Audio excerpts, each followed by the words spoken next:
Boa noite, meus amigos, meus irmãos.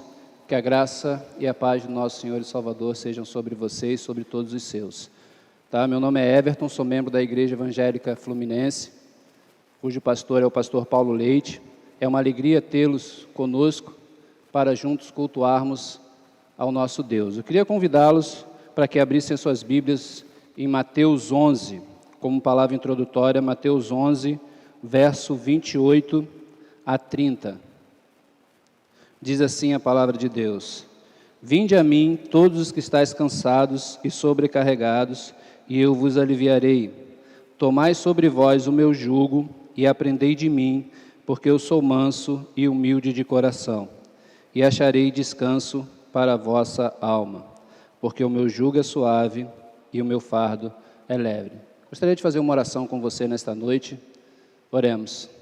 Senhor Deus, nós somos gratos a Ti, pelas Tuas misericórdias, por todo o Seu amor e o Seu cuidado para conosco. Não somos dignos da Tua graça, não somos dignos que olhes para nós, que cuide de nós, mas o Senhor, por misericórdia, fiados no sangue do Cordeiro, nós podemos chegar até Ti e orar, e somos gratos por isso. Pai, recebe a nossa adoração, recebe o nosso culto. É para Ti, ó Deus, esse culto. É a Ti que nós glorificamos, é a Ti que nós adoramos. Que o Senhor possa nos abençoar nesta noite com a Tua palavra. Ó Deus, cura enfermos nesta noite, liberta cativos nesta noite, transforma vidas nesta noite, Pai. É o que nós pedimos em nome de Jesus. Amém. Vamos agora passar para o momento de louvor.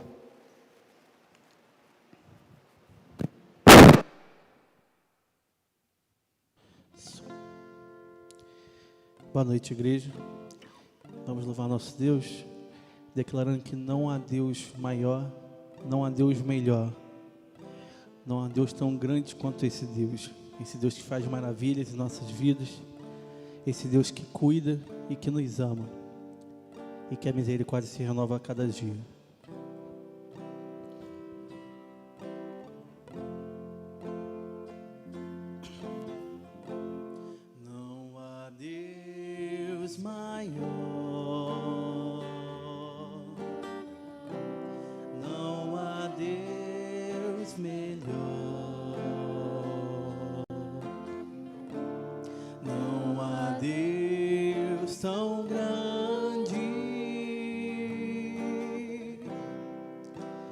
Como nosso Deus, não há Deus maior, não há Deus maior,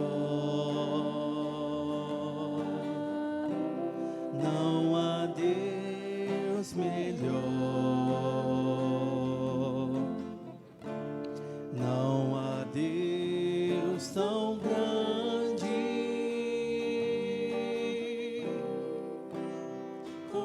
nosso Deus.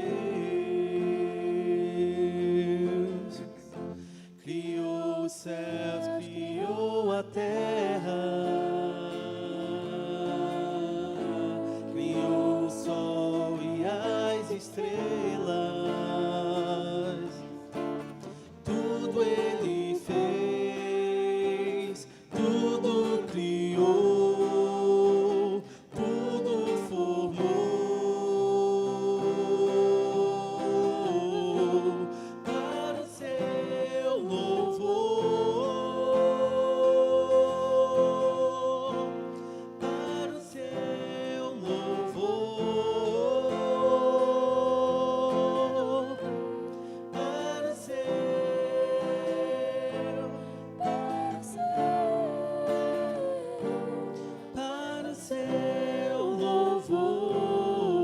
Mais uma vez, não há Deus, não há Deus maior, não há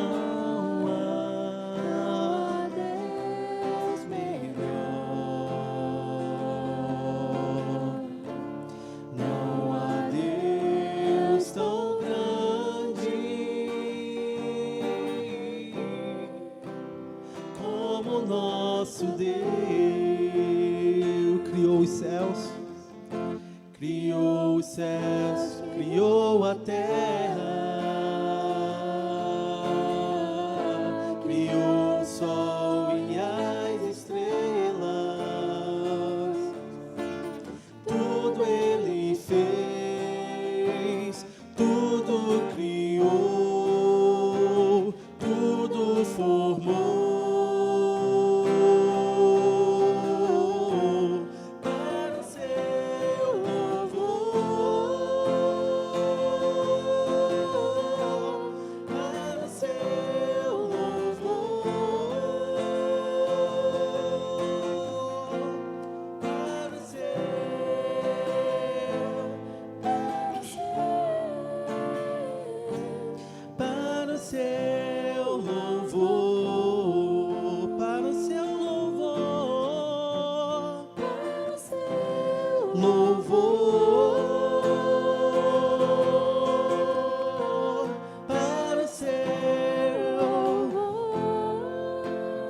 e adorado seja o nome dEle. Foi para o louvor dEle, o louvor de sua glória, aquele que criou todas as coisas. Com o seu imenso poder, Ele deu nome a cada uma dessas estrelas que criou. Ele teceu cada detalhe nosso. Ele criou, pensou e conhece o mais íntimo de cada um de nós. O meu íntimo, o seu íntimo. Então adoremos esse Deus que é poderoso, esse Deus que faz milagres, esse Deus que é grande. É o único Deus.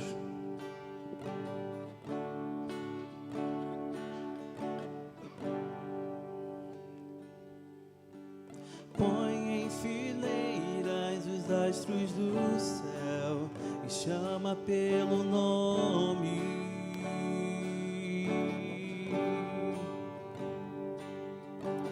Diz ao mar, aqui te detenhas, dá forma aos montes.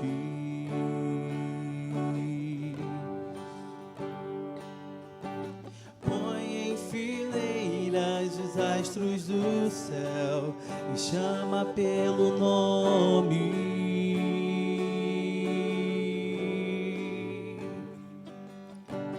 Diz ao mar, aqui te detenhas, dá forma aos montes.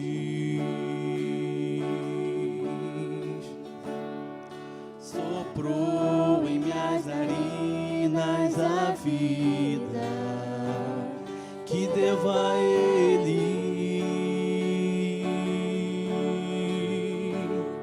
Sonho pra mim um sonho tão lindo, vivo pra Ele.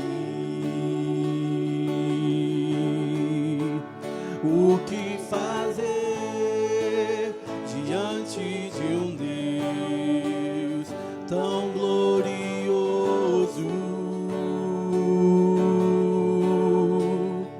O que dizer com palavras se até a intenção conhece?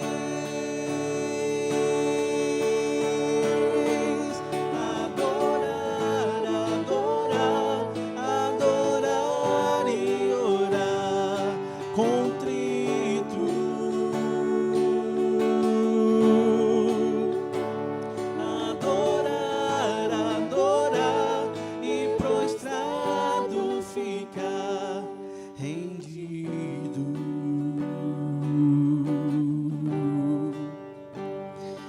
Somente nos resta adorar esse Deus e nos prostrar diante dele. O que fazer? O que fazer diante de um Deus tão glorioso? O que dizer com palavras se até a intenção conhece? Adorar, adorar, adorar e orar contrito.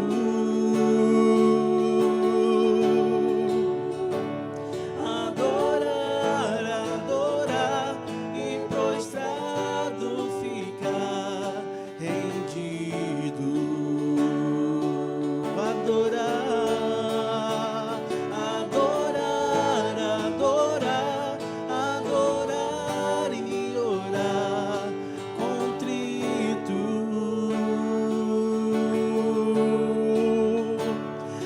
Adorar, adorar e prostrado ficar. Vou te adorar, vou me prostrar, vou te adorar, vou me prostrar, vou te adorar, vou me prostrar.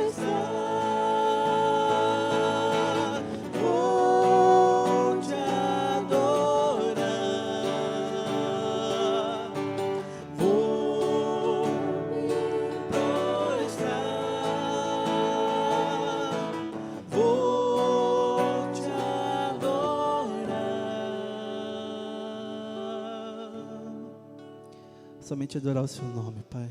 Amém.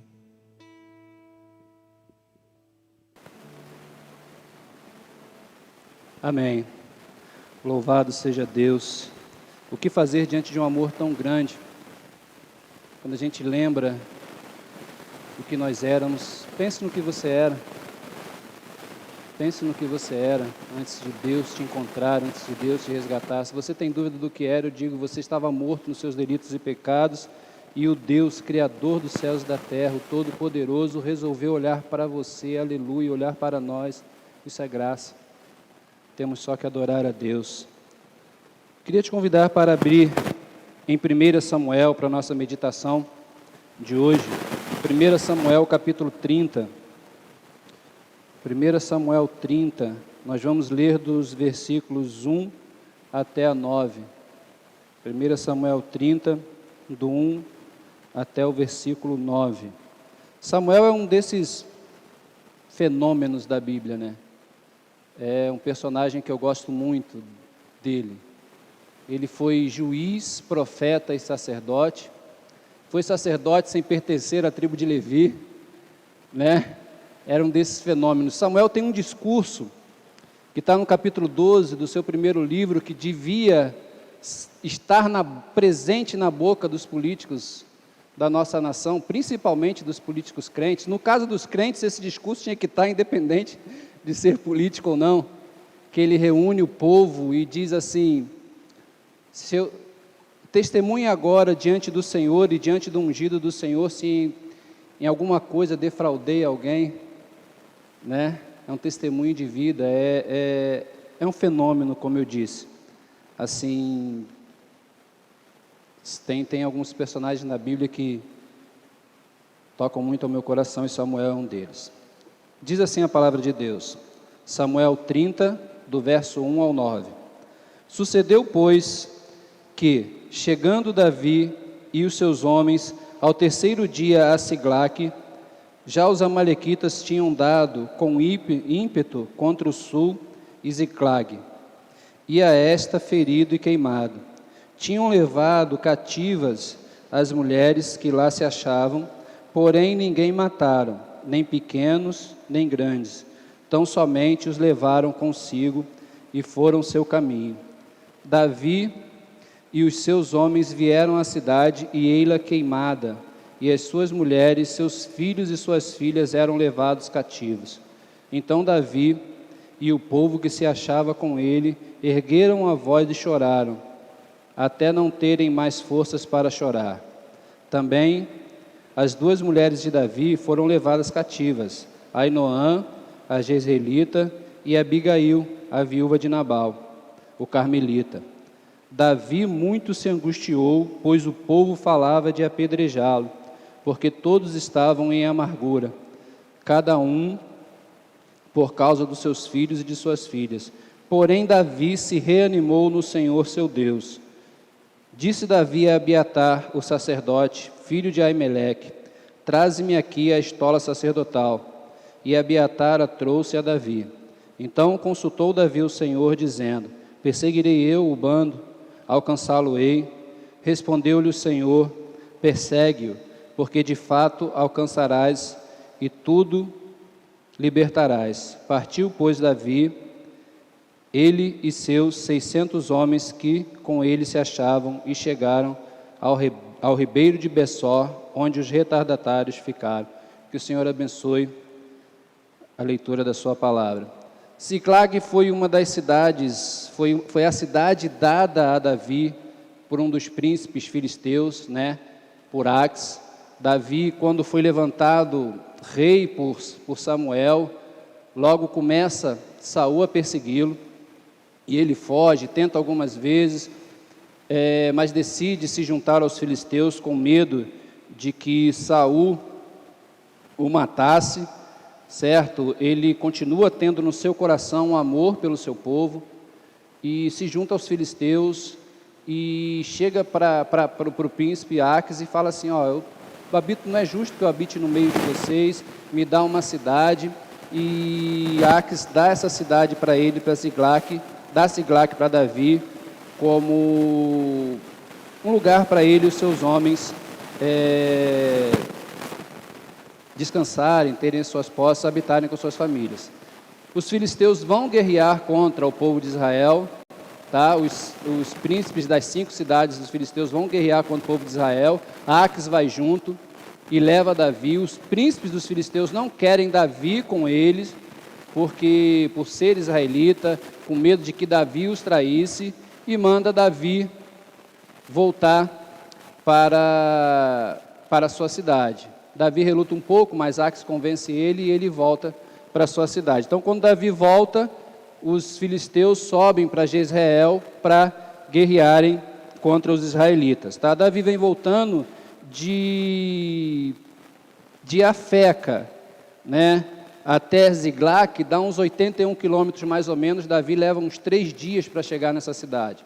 Quando ele chega na cidade, os amalequitas tinham invadido a cidade, tinham destruído todos os bens, levado cativo as mulheres e os filhos de Davi e de todos os homens que se encontravam com Davi. Né? Não mataram ninguém, mas em compensação levaram todos cativos. Então,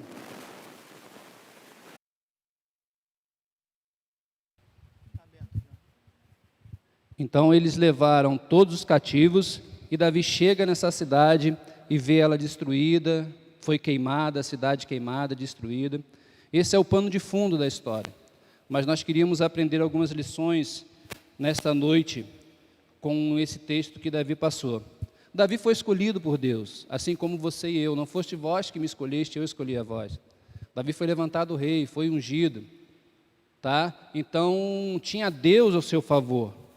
Mas nós precisamos entender a primeira lição desse texto: ser escolhido por Deus, ser um filho de Deus, ter sido levantado por Ele, não isenta a gente de problemas, de dificuldades, e de muitas vezes vamos passar sim, e muitas vezes vamos passar sim por derrotas nessa vida. A gente tem que parar de pensar que porque eu sou filho de Deus, as tempestades da vida vão cessar. Pelo contrário, elas tendem a ficar mais intensas porque somos filhos de Deus. Nós somos chamados para um campo de batalha e não para sermos turistas nessa terra. Nós somos chamados para guerrear a todo o império das trevas que se opõem a nós. É preciso entender isso. Nós temos que parar com essa ideia de achar que Jesus prometeu mar sereno o tempo todo. Prometeu ausência de tempestades, prometeu vitória. Parar com esses jargões evangélicos que dizem, é só vitória, você vai vencer sempre, Deus é contigo, varão, vitória. Não, às vezes perdemos nessa vida, às vezes temos dificuldades, é um luto, é um divórcio traumático, é uma doença que surge, é um problema na área financeira. Nós não estamos isentos disso. Como eu disse, nós não somos turistas nesse mundo, nós somos peregrinos nessa terra. As dificuldades vêm sobre nossa vida. A gente pode ter a certeza, a fé nos garante de que nós vamos ter a certeza de que teremos pastos verdejantes nessa terra, mas a fé também me dá a certeza de que o vale da sombra da morte um dia chega. Dificuldades chegam, lutas chegam. Nós precisamos entender isso. Nós às vezes temos dificuldade de entender isso porque temos uma dificuldade de entender o que é fé realmente. Porque nós imaginamos que a fé é para que Deus mude as circunstâncias. Afinal de contas, se eu tiver fé, Deus vai agir a meu favor. Se eu tiver fé, Deus muda a situação. Se eu tiver fé, Deus transforma, Deus transporta a montanha. Nós temos que entender que isso não é fé.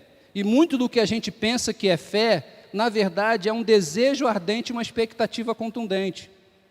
Eu quero muito uma coisa e projeto esse desejo em quem pode me dar essa coisa. Isso não é fé. A fé é para eu entender que, a despeito das situações, independente do que aconteça, independente de eu não ver a mudança de uma situação, eu entendo que Deus está trabalhando a meu favor. Eu não entendo que eu só vou ter que por aceitar Jesus, às vezes parece que porque a gente aceitou Jesus, a gente passou para Ele a responsabilidade de resolver todos os nossos problemas. Isso não é evangelho. Evangelho é entender que, a despeito das situações, Deus está gerando em nós o caráter de Cristo. Deus está trabalhando a nosso favor. Ele não prometeu nos livrar das dores do mundo. Não há essa promessa. Jesus fala muito claro, eu não peço que os tires do mundo, mas que o livrais do mal. Então faz parte da vida do cristão. Faz parte da vida do cristão as lutas, faz parte da vida do cristão as perdas. Nós estamos sujeitos a isso. Nosso mestre passou por isso. Então nós precisamos entender que Jesus não nos enganou hora nenhuma. João 16:33 fala sobre isso. Eu falei essas coisas para que tenhais paz em mim. No mundo tereis aflição, mas tende bom ânimo. Eu venci o mundo. Então a fé é ela que me faz crer que apesar das circunstâncias, todas as coisas cooperam para o meu bem. Eu preciso entender isso. Eu preciso entender que ter sido escolhido por Deus, ser filho de Deus, não é garantia de vitória aqui nesse mundo. Porque a nossa vitória é uma vitória que excede o entendimento do mundo. Paulo, quando fala sobre isso, fala muito claro sobre isso. Passamos por perseguições, por lutas, mas sobre todas as coisas somos mais do que vencedores. Nós não somos mais do que vencedores porque nós não passamos por dificuldade, mas porque apesar das dificuldades, o amor de Deus continua se revelando a nós. Essas coisas não podem nos afastar do amor de Deus. Então a primeira coisa que nós precisamos entender sobre esse texto, Davi passa sobre isso. Nós vemos lá no verso 3 e 4, que quando ele chega na cidade, ela está toda destruída. E às vezes nós temos crises porque achamos que Deus tem um compromisso de nos livrar das dores do mundo. Ele prometeu consolo, não ausência de dores. Precisamos entender isso.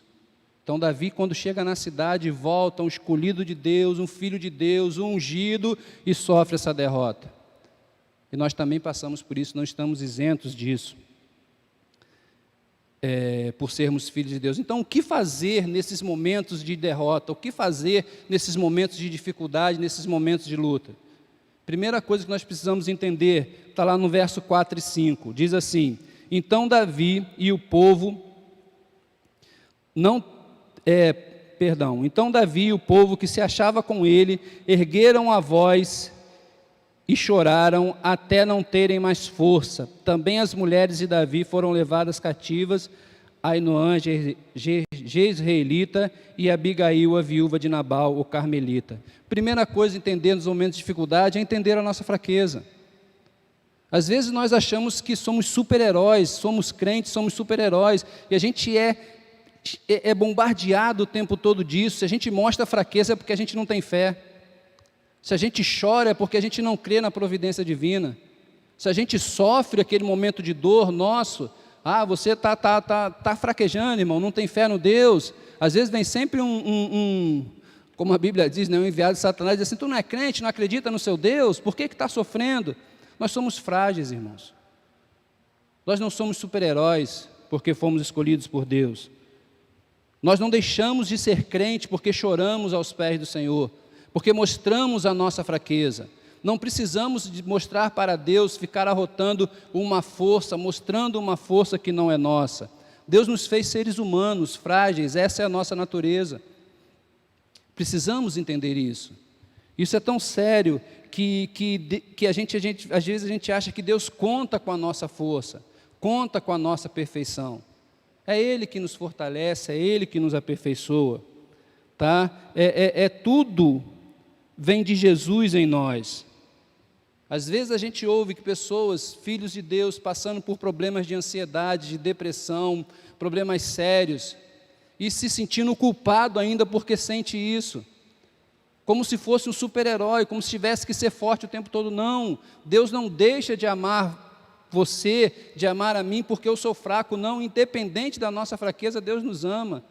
Deus nos amou quando nós estávamos mortos em nossos delitos e pecados. Não, nada do que você faça, nada do que eu faça vai deixar com que Deus deixe de me amar. Ele não precisa da sua força, Ele não precisa da sua perfeição. Se derrame aos pés de Cristo, chore aos pés de Jesus, mostre para Ele a sua fraqueza, a sua debilidade. Ele vai te fortalecer. Nós não precisamos ficar o tempo todo mostrando uma força que não é nossa. Nossa força vem de Deus. Chorar faz parte. Sinta o momento, sofra o momento. Está doendo, sofra, diga que está doendo. Fale para o Senhor: Senhor, está doendo, está pesado esse fardo, eu não estou aguentando. Reclame aos pés do Senhor, não reclamar no sentido de perder a fé, mas no sentido de dizer para Ele: Pai, está doendo, Ele é seu Pai, Ele vai te ouvir. Ele quer que você diga para Ele as suas necessidades, Ele sente prazer em socorrer você. Chore aos pés de Cristo, Ele enxugará as suas lágrimas. Nós precisamos entender que somos fracos. Sozinho a gente não consegue. Por isso é importante a comunhão da igreja. A comunhão da igreja, como nós ouvimos no culto da manhã, o Rômulo falando, a amizade, a comunhão da igreja, estar no corpo para que um cuide do outro. Porque a fraqueza é inerente à nossa natureza. A fraqueza é inerente à nossa natureza. Somos pó, é isso que nós somos, frágeis, pecadores, miseráveis pecadores. Deus não nos deixou de Deus não nos amou porque havia uma qualidade em nós, porque havia uma força em nós. Deus nos amou por sua graça. Então é preciso entender que a força não está em nós, a força está em Cristo. Cristo é tudo em todos. Então chore aos pés do seu Senhor, diga para Ele que está doendo. Você não vai deixar de ser menos crente por causa disso. Deus não vai deixar de amar você, você não vai ser inferior a ninguém por causa disso. Pelo contrário, vai ser o que Deus fez você, um ser humano, frágil, com suas fraquezas, suas crises, e Deus te ama, independente disso. Então é preciso você entender que as derrotas fazem parte da vida, e no momento de derrota, sofra esse momento, sinta isso, passe por esse momento, seja um luto, uma dor, sofra isso, entenda que chorar faz parte da sua vida. Davi chorou aos pés do Senhor, Davi não se desesperou, ficou triste, ele houve uma derrota. Então a gente não é maluco, não é doido, mas a gente entende que chorar faz parte da nossa vida. A segunda coisa que a gente aprende com as derrotas da vida, está lá no versículo 6, diz assim: Davi muito se angustiou, pois o povo falava de apedrejá-lo, porque todos estavam em amargura, cada um por causa dos seus filhos e suas filhas. Porém, Davi se reanimou no Senhor. Nós vimos que as lutas fazem parte da vida, somos fracos, sentimos a dor, sentimos a perda, chorar faz parte, achar que não tem solução faz até parte da vida, mas nós também precisamos entender que é possível ser feliz mesmo nos momentos de adversidade. É possível ser feliz independente das circunstâncias. Paulo fala isso em 2 Coríntios. 2 Coríntios 4, Paulo fala sobre isso. 2 Coríntios 4, Paulo fala assim: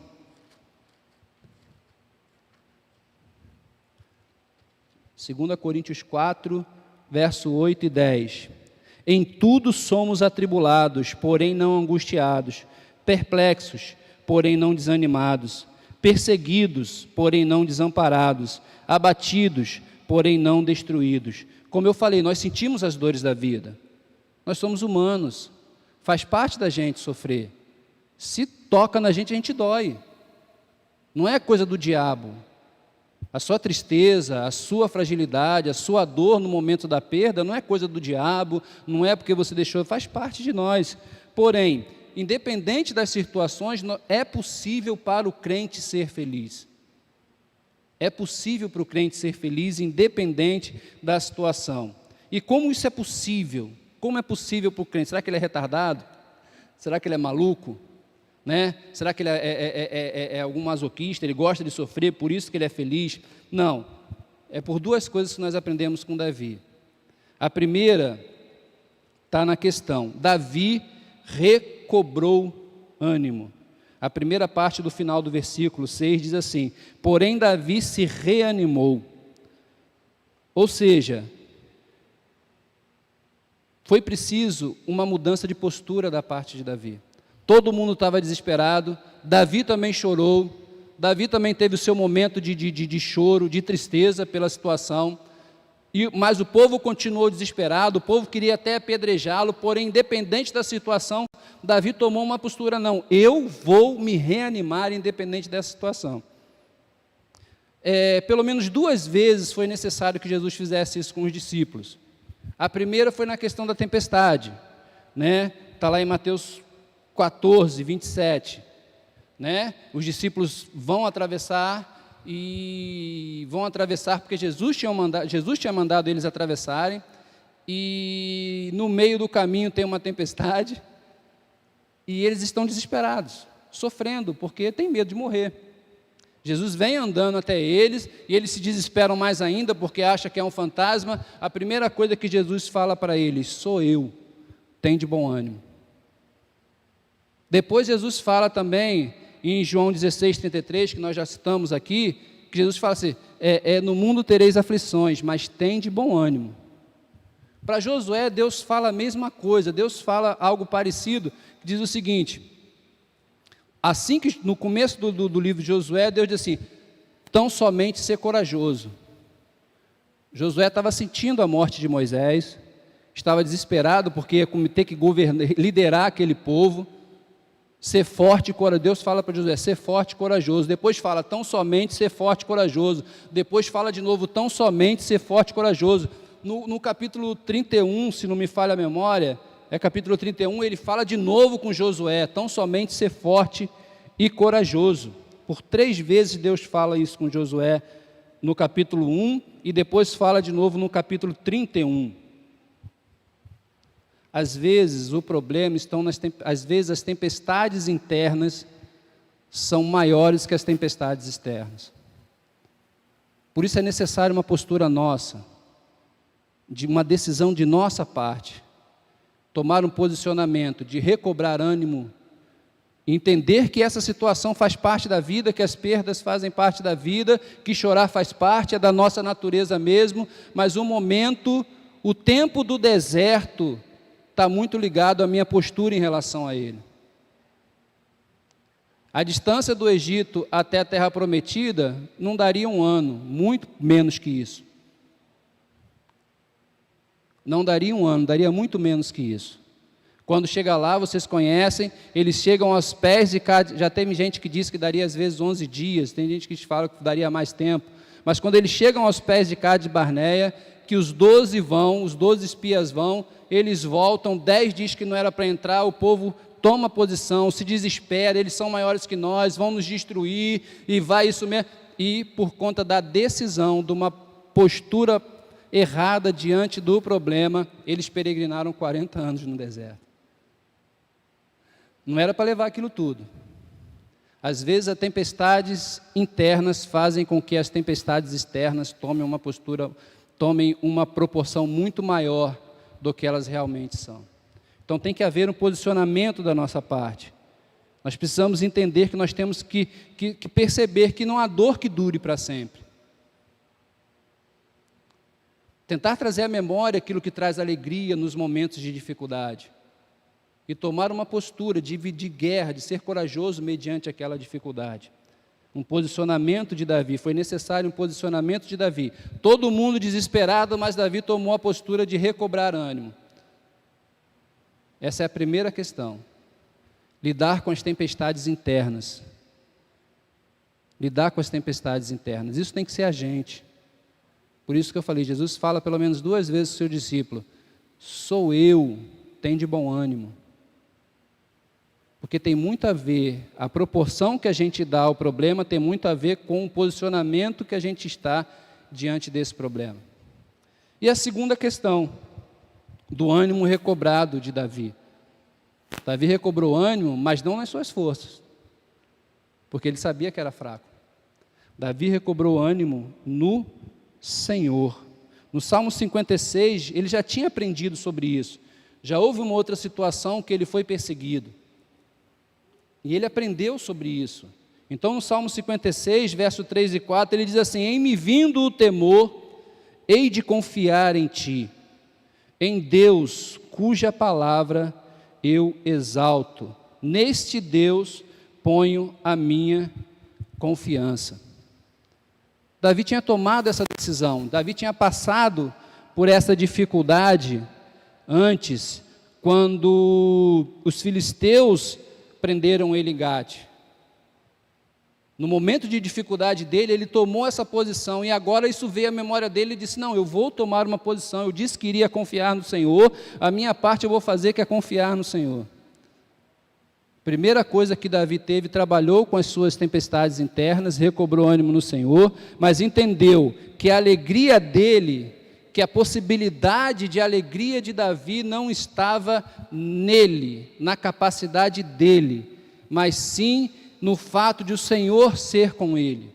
Sofonias 3:7 diz o seguinte: o Senhor teu Deus está no meio de ti, poderoso para salvar-te. Ele se deleitará em ti com alegria, renovar-te-á no seu amor, regozijar-se-á em ti com júbilo. O profeta diz isso para o povo de Israel. Ou seja, Deus está no meio de você. É possível a alegria porque Deus está no meio de você. Então, primeiro uma postura da minha parte. Primeiro trabalhar as minhas tempestades internas. Depois entender que a minha alegria, que é possível ser feliz, independente das circunstâncias. Como eu disse, não é porque somos masoquistas, a gente não é doido, apesar que a Bíblia fala que Deus escolheu os loucos. Mas é porque que é possível ser alegre independente das circunstâncias. É porque, diferente do que os filósofos gregos diziam, que felicidade é um momento que você quer que dure para sempre, Spinoza mais na frente foi dizer assim: alegria é a passagem para um estado de potência do próprio ser. Mas isso tudo tem a ver com circunstâncias. Hoje eu estou alegre porque estou saudável, amanhã eu posso não ter mais tanta saúde. Hoje eu estou alegre, é uma passagem de potência, para um estado de potência. Ou seja, eu estava desempregado, fiquei empregado, bateu alegria. Quando eu perdi o emprego, fiquei triste de novo. Eu estava doente, fui curado, estou alegre. Fiquei doente, fiquei triste de novo. Essa felicidade dos filósofos é uma felicidade circunstancial.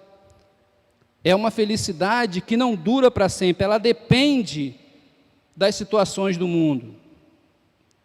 Paulo ensina aos Filipenses 4, diz assim: alegrai-vos no Senhor, outra vez digo alegrai-vos, algumas traduções dizem regozijai-vos, e essa palavra é um mandamento, ali é uma ordem.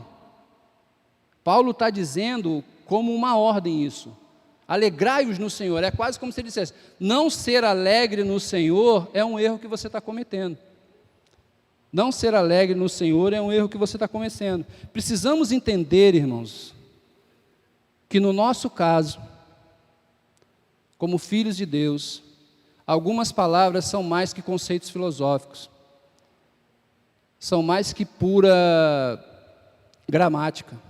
Nós precisamos entender que a alegria, verdade, evangelho, caminho, fé, não são só conceitos, é uma pessoa. Nossa alegria é uma pessoa. Nossa verdade não tem subjetivismo para a gente. A sua verdade é a minha verdade. Não existe isso para o crente. Não existe uma verdade plural. Para a gente, a verdade não são conceitos. Para a gente, a verdade, a alegria, caminho, fé, vida e evangelho é Jesus Cristo. Ele é a nossa alegria. Por isso que Davi recobrou ânimo no Senhor. É possível ser feliz, independente das dores, dos problemas, porque a nossa presença não vem da ausência disso. A nossa felicidade não vem da ausência disso. Ela não é circunstancial, ela é viva e eterna. A nossa felicidade vem da pessoa de Jesus Cristo que morreu por nós. Isso não muda com as circunstâncias. Isso não é porque você tem saúde, isso não é porque você tem dinheiro, isso não é porque você está bem nos seus relacionamentos.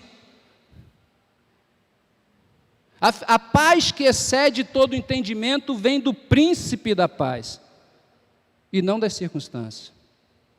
Nós somos felizes porque Jesus prometeu isso, que estaria conosco todos os dias da nossa vida. Essa é a nossa felicidade, esse é o motivo da nossa felicidade, esse é o motivo da nossa alegria. Por isso que a Bíblia não coloca a alegria como uma possibilidade, mas sim como uma certeza. Porque quem prometeu é fiel, eu vou estar com você todos os dias da sua vida. Então você pode ter certeza que no seu momento de dificuldade, de enfermidade, que você está no hospital, Jesus está lá sentado com você. No momento de dificuldade, de escassez, que de repente você não tem um alimento na sua mesa, Jesus está sentado na mesa com você. No momento de dor, de perdas, Jesus está do seu lado. Por isso que é possível ser feliz, independente das situações. Porque Jesus prometeu estar conosco todos os dias da nossa vida. Sejam dias maus ou dias bons. Isso tem uma questão de tempo, mas também tem uma questão de circunstância. É todos os dias que enquanto eu viver e até depois,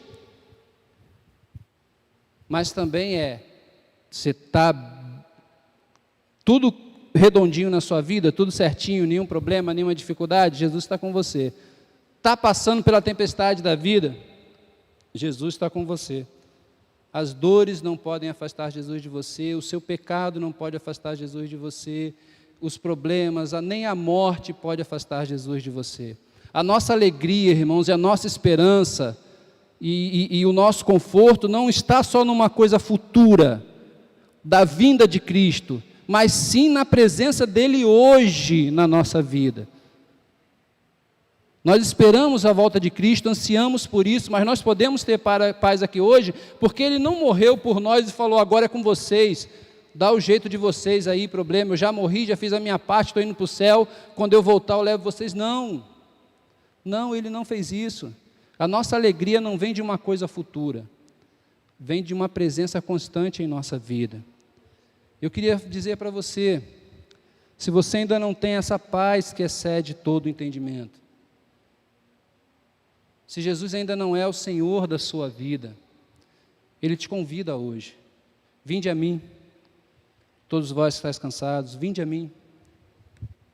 Ele quer aliviar as suas dores, Ele quer acabar com trocar contigo esse fardo, Ele quer te ajudar a carregar esse fardo. Ele te faz o convite hoje, vinde a mim, todos que estáis cansados. Então, Davi se entristeceu, faz parte da natureza humana, Davi sofreu o momento de tristeza, Davi entendeu que precisava de uma postura da parte dele, um posicionamento da parte dele, mas ele entendeu que sozinho não dava. A alegria de Davi vinha da presença constante de Deus na vida dele.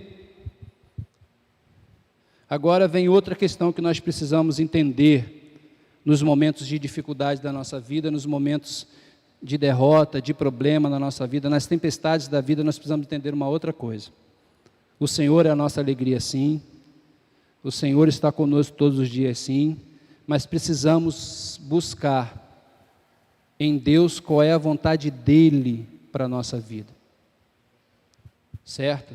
Davi podia muito bem pegar e se vingar, recobrou ânimo, reuniu os 600 homens que estavam com ele, vamos invadir. Tudo que ele queria era resgatar as mulheres dele, resgatar os bens que foram tomados. Tudo que Davi queria fazer era isso. Mas Davi já aprendeu no decorrer de sua vida várias histórias, como aconteceu com Nabal, que ele queria lá, queria matar todo mundo, que Abigail vem e acalma o coração dele. Davi entendeu que Deus não é só o nosso consolador, Ele também é nosso Senhor. A decisão é dEle. O mesmo Deus que botou José como líder no Egito, foi o mesmo Deus que permitiu que Estevão fosse apedrejado. O mesmo Deus que livrou vários homens e livra hoje ainda, foi o mesmo Deus que permitiu que na época de Nero, cristãos fossem queimados para iluminar as ruas. É o mesmo Deus. Jesus nos ensinou isso em sua oração. Pai nosso que estás no céu, santificado seja o vosso nome, venha o teu reino, seja feita a sua vontade, assim no céu como na terra. Lembra do que eu falei sobre fé? Que muitas vezes a gente acha que fé, o que é fé na verdade é um desejo ardente, uma expectativa contundente? É que eu tenho projetos aqui na terra e quero que Deus financie ele no céu. Aí eu inverto a oração. Seja feita a nossa vontade assim no céu, como a gente tem ela aqui na terra. Então nós precisamos entender que Deus não está só numa posição de consolador, de sustentador, Ele também está na posição de rei soberano. E Davi entende isso. Davi faz o seguinte no verso 7, olha só. Disse Davi a Abiatar, o sacerdote, filho de Aimeleque, traze-me aqui a estola sacerdotal. E Abiatar trouxe. Então consultou Davi ao Senhor, dizendo, perseguirei eu o bando? Alcançá-lo-ei? Respondeu-lhe o Senhor, persegue-o, porque de fato o alcançarás e tudo libertarás. Nós precisamos entender que decisões tomadas no momento de dor podem prejudicar a nossa vida. Muitos dos problemas que nós passamos, nós não passaríamos se tivéssemos consultado o Senhor antes. Muitas lutas pelas quais nós passamos, muitos desertos da vida, muitas derrotas que nós passamos, nós não passaríamos se estivéssemos subordinados à autoridade de Deus. Hoje em dia parece que nós vamos fracionando os atributos de Deus, parece que Deus é só amor, é só bondade, Deus vai tendo filhos mimados, que o filho pode chegar perante Deus e bater o pezinho, e Deus dá o que Ele quer. Deus não tem filhos mimados, Ele aperta até a birra passar. Aconteceu assim com Israel. Você vê os 3 profetas que pregam depois do cativeiro, se não me engano é Ageu, Zacarias e Malaquias, tu não vê mais os profetas falando sobre idolatria. Deus apertou no cativeiro até a idolatria acabar. Você vê Jonas, não vou pregar para Nínive, não vou fazer, não vai fazer, vai ficar 3 dias no peixe, e Deus fala a mesma coisa que falou com ele no começo, quando ele sai do peixe, como diz assim, menino, é do jeito que papai quer. Então precisamos entender que não há salvação sem senhorio. Não há salvação sem senhorio. Jesus não é o meu Salvador se Ele não for o meu Senhor. Às vezes queremos só um Jesus Salvador, que resolve todos os nossos problemas, que acaba com todas as nossas dificuldades, que guerreia por nós, valente de guerra, vai lutar por nós, mas na hora dele ser o nosso general, nosso comandante, o poder de inferência de Jesus sobre nossa vida é muito pequeno. Isso se dá porque a gente ainda não entendeu as leis do Senhor. A gente entende as leis do Senhor pura e simplesmente como ordenanças, mas não como um código, não como algo que me define. As leis do Senhor são para minha proteção, não para minha opressão. Deus colocou leis não porque não quer que eu seja feliz. C.S. Lewis fala isso no seu livro, Cristianismo Puro e Simples, quando uma criança foi questionada, define por um adulto, o adulto pediu que a criança definisse Deus, a criança fala para o adulto, Deus é um cara velho que toda vez que a gente está se divertindo, ele vem acabar com a brincadeira. Porque é a ideia que a criança teve do que é ser pai. Deus coloca mandamentos, Deus quer governar a sua vida por amor a você. Deus quer governar a minha vida porque sabe que eu só vou fazer besteira sem esse governo. A gente quer muito a troca do fardo. Quando Jesus diz, vinde a mim, todos estáis cansados, troca comigo o fardo, seu fardo está pesado, troca comigo. Mas a gente se esquece que existe um jugo ainda. Tem a troca do fardo, a gente vai ter um fardo mais leve, mas ainda vai ter um governo, ainda tem um jugo sobre nós. Jesus não prometeu só descanso, Jesus prometeu também governo. Então a gente precisa entender isso, que as leis de Deus não nos oprimem.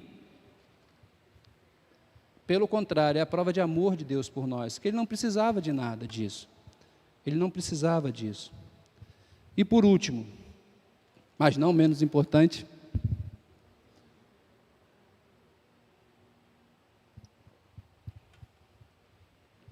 às vezes, eu não sei vocês, mas às vezes a gente, hoje em dia nem tanto mais, mas no começo da caminhada eu ficava pensando, eu acho que às vezes Deus é meio loucão. Será que Deus não sabia dessa prova pela qual você está passando? Será que Deus não conhecia isso? Será que Deus não tinha noção de que, por que Deus permite que um filho dele vá para o hospital, irmãos? Por que Deus permite que um filho dele tenha um desemprego? Seria mais fácil ele, não, esses aqui são meus filhos, vão passar bem a vida toda e acabou. Porque nós não entendemos o lado pedagógico da dor.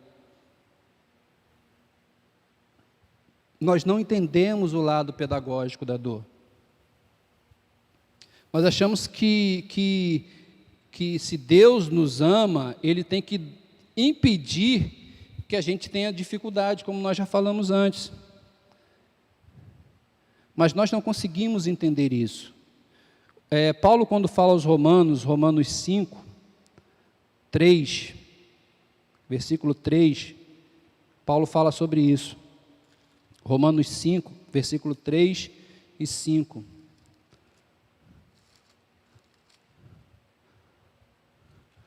Paulo fala assim: e não somente isso, mas também nos gloriamos nas próprias tribulações, sabendo que a tribulação produz perseverança, e a perseverança, experiência, e a experiência, esperança. Ora, a esperança não confunde, porque o amor de Deus é derramado em nossos corações pelo Espírito Santo que nos foi outorgado.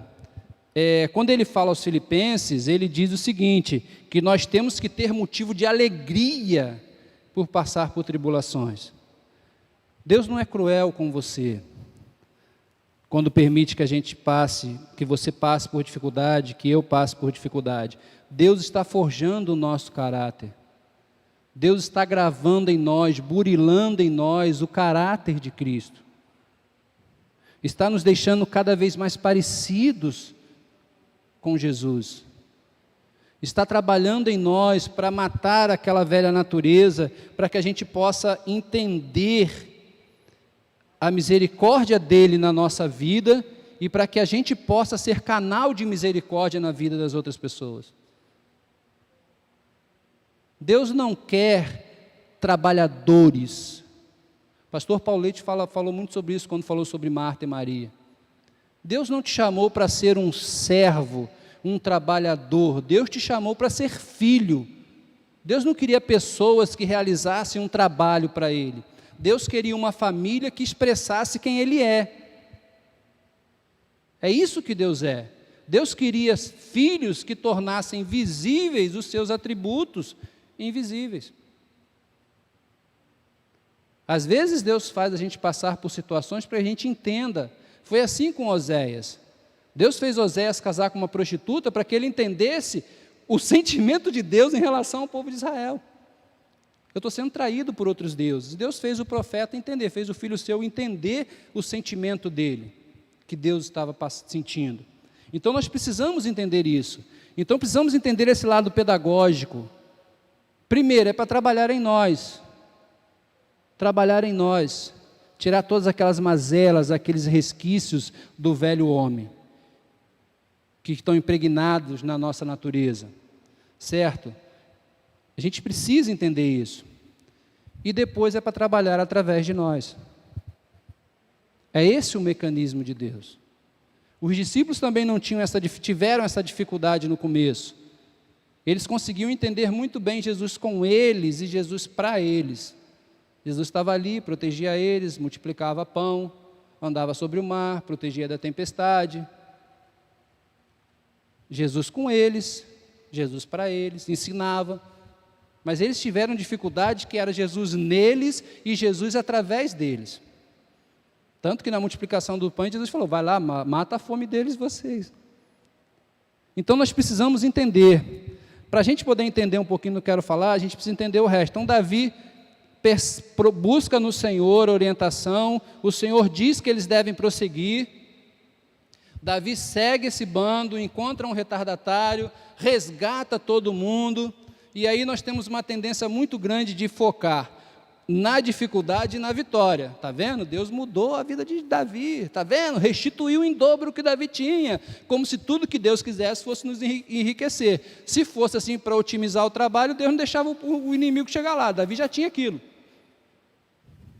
Nós não focamos no processo. Nós não focamos no processo. Esses homens que foram com Davi, foram 600 para resgatar o povo. 200 não aguentaram ficar, não aguentaram continuar, porque estavam cansados. 400 seguiram com Davi, lutaram, botaram a vida em risco, guerrearam contra os amalequitas, podiam ter morrido, podiam não ter morrido, e lutaram. Quando eles voltam, com todo o espólio de guerra, Davi vai repartir entre todo mundo, entre os 600. Aí os 400 dizem que não.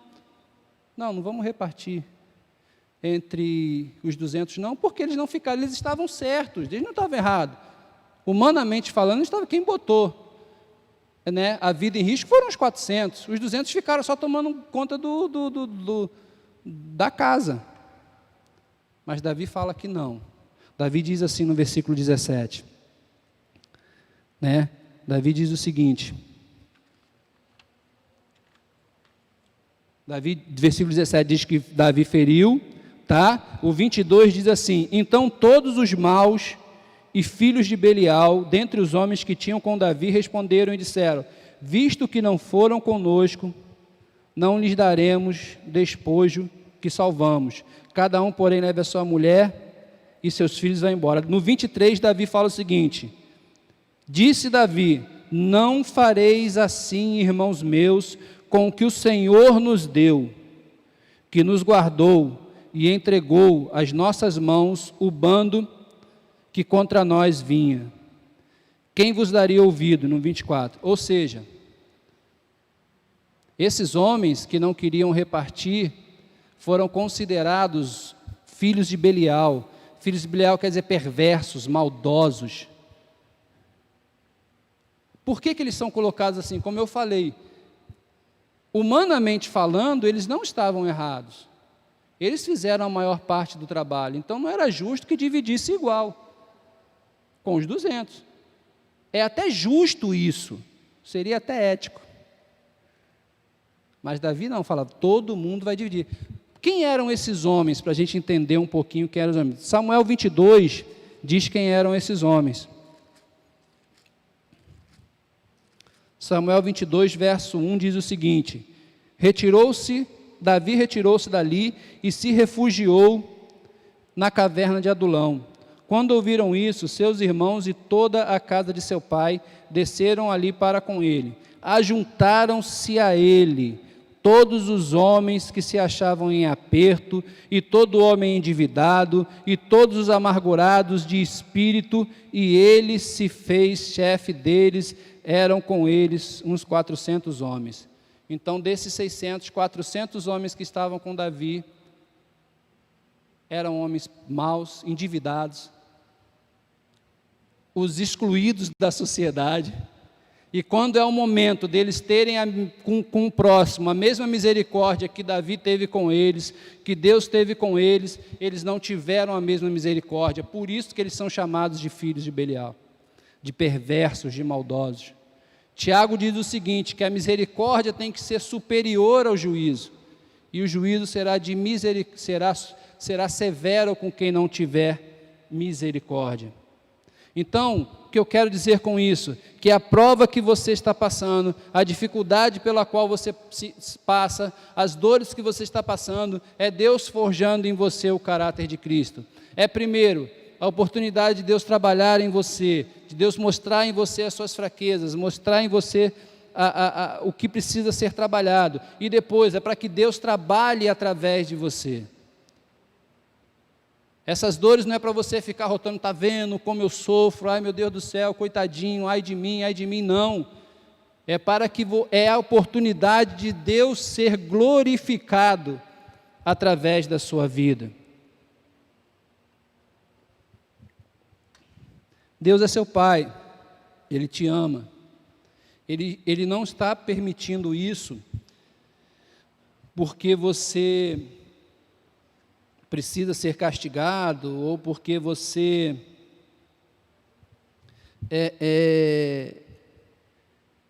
não merece o amor dele. Ele está fazendo isso, como eu disse, para forjar em você, forjar em nós o caráter de Cristo, para que a nossa vida seja uma vida que glorifique a Ele, para que a gente possa entender que a dor do outro merece ser consolado, e assim como nós fomos consolados por Ele, nós podemos também ser instrumento de Deus para a consolação do próximo. Como eu falei, a gente foca muito na bênção, na vitória pela vitória, mas a gente tem uma facilidade muito grande de transformar a bênção em maldição. A gente tem uma facilidade muito grande de transformar a bênção em maldição, quando a gente entende que aquela bênção que eu passei, o final daquele sofrimento é só para mim, aquela vitória é só para mim. Bênção não é para mim, bênção é através de mim. Bênção não é o fim em si mesmo. Eu não fui chamado para ser abençoado, eu fui chamado para ser uma bênção. Se a bênção vem até mim e fica em mim, e ninguém é alcançado com aquela bênção, eu torno aquela bênção em maldição. Se o agir de Deus na minha vida não reflete Cristo, e isso não gera em mim uma misericórdia pelo próximo, e eu estou sendo como esses 400 homens, filhos de Belial, perversos, maldosos. Então a gente precisa entender que Deus está trabalhando em você. Essa dor, esse sofrimento, essa luta é a oportunidade de Deus ser glorificado e de abençoar outras vidas. Então, para a gente terminar, as lutas fazem parte da vida. Estamos sujeitos a ela.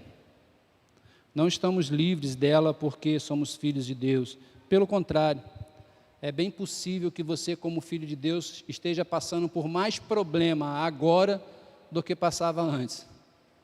É porque antes você estava morto. Morto não sente nada. Por isso que você acha que sua vida era melhor antes. Pode pensar isso. Morto não sente nada.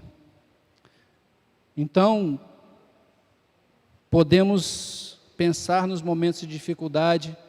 Nós temos duas escolhas. Podemos pensar no momento de dificuldade que Deus nos abandonou, que Deus não é mais com a gente, que Deus é carrasco. Se Deus é bom, por que eu passo por isso? É o dilema de muitos, desde Epicuro. Então, precisamos entender que Jesus não prometeu para a gente a ausência de dores. Deus não prometeu mar tranquilo o tempo todo. Deus prometeu que estaria pastoreando você. Jesus prometeu que estaria com você todos os dias da sua vida. E Ele é fiel e justo para cumprir essa promessa. Que o Senhor te abençoe.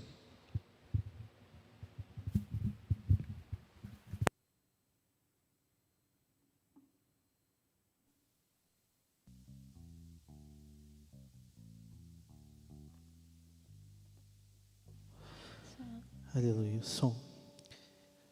Vamos louvar mais uma vez o nosso Deus e declarar que Jesus Cristo é o motivo da nossa canção. Que Ele seja o motivo da minha, da sua canção. Porque a nossa fonte de alegria vem dEle. E tudo que fazemos sabemos que vem dEle. Sejam coisas boas, sejam coisas ruins aos nossos olhos, né? Aos nossos olhos, mas sabemos que vem de Deus, é a permissão de Deus e é cuidado de Deus. Por isso e muito mais, Ele é o motivo da nossa canção. Amém?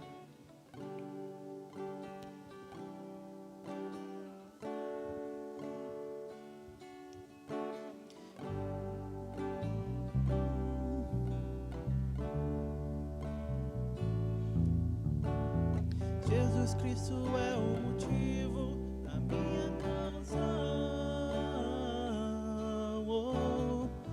Outra razão eu não tenho para cantar.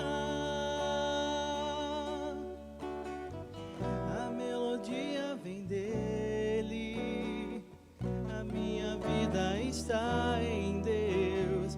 Jesus Cristo é o motivo da minha canção. Jesus Cristo. Jesus Cristo é o motivo da minha canção. Outra razão eu não tenho para cantar. A melodia vem dele, a minha vida está em Deus. Jesus Cristo é o motivo da minha canção. Muitas razões para viver, muitas razões para morrer, muitas razões para dar amor. Nem sempre se sabe os porquês, a vida passa com rapidez. Cada momento aproveitarei para dar minhas canções, oferecer minhas orações, entregar minha vida inteira a quem tudo me dá. Jesus Cristo é o motivo da minha canção. Outra razão eu não tenho para cantar. A melodia vem dele, a minha vida está em Deus. Jesus Cristo é o motivo da minha canção. Amém. Louvado seja Deus. É muito bom ter você conosco. Que o Senhor te abençoe, te dê uma semana abençoada. E vamos orar para a gente encerrar o nosso culto. Senhor Deus, nós te louvamos pelo teu cuidado. Nós te louvamos, ó Deus, porque independente das circunstâncias, podemos contar com a tua presença. Te louvamos porque o Senhor cuida de nós em cada detalhe. Te louvamos porque o Senhor não nos priva das dificuldades, mas o Senhor nos dá consolo presente, consolo certo. Pai, nós queremos te pedir por pessoas que estão sofrendo nesse dia, que o Senhor possa, ó Deus, também entrar, que a tua graça possa alcançá-las, ó Deus. Se elas ainda não tiveram um encontro contigo, que a tua graça possa alcançá-las, que o Senhor possa salvar vidas nesse dia, ó Deus. Nós te agradecemos porque tu és um Deus de misericórdia. Perdoa as nossas falhas. Pai, cura pessoas. Há muitos enfermos na tua casa ou mesmo fora dela, que o Senhor possa derramar a cura, Deus. Dá-nos uma semana abençoada, uma semana de paz e principalmente dá-nos a oportunidade, ó Deus, de glorificarmos o teu nome nesta semana. É o que te pedimos em nome de Jesus. Amém. Deus te abençoe.